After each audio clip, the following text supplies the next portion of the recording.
Music टीचरनि खे joining ॾेई फ़नकारनि मां मायूसी ऐं बेचैनी ख़तमु कई वञे। भुज शाह जी निंगरी में आल सिंध म्यूज़िक टीचर जी सॾ ते सभई फ़नकारनि पारां मार्च करे भिटाई जी दर ते दाह ॾिनी वई। रागी फ़नकारनि पंहिंजा साज़ खणी राग ॻाए रैली कढी सिंध हुकूमत जी ज़्यादतियुनि ख़िलाफ़ धरणो हणी इतिजाज कयो।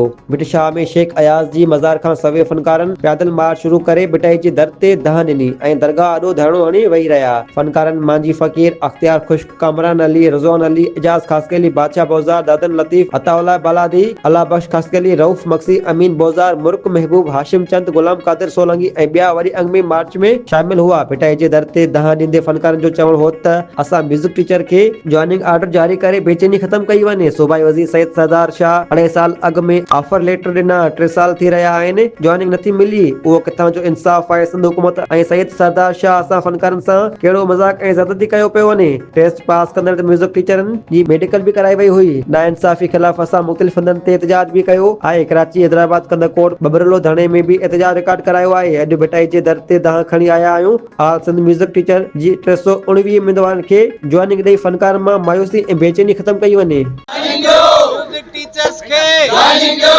म्यूज़िक टीचर्स खे जॉइनिंग ॾियो, सिंध जे फ़नकारनि खे जॉइनिंग ॾियो, सिंध जे फ़नकारनि सां इंसाफ़ कयो, सिंध जे रागियुनि सां इंसाफ़ कयो, म्यूज़िक टीचरनि सां इंसाफ़ कयो।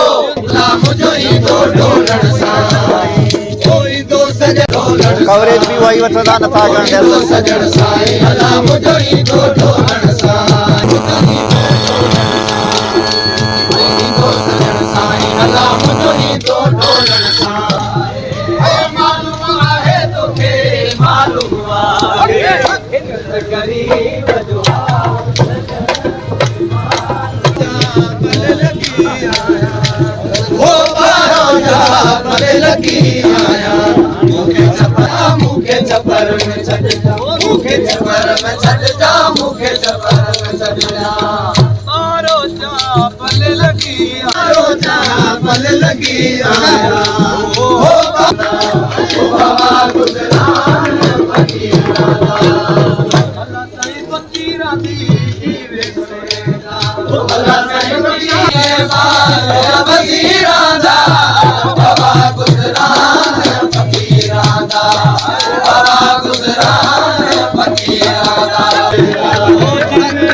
رب العزة عما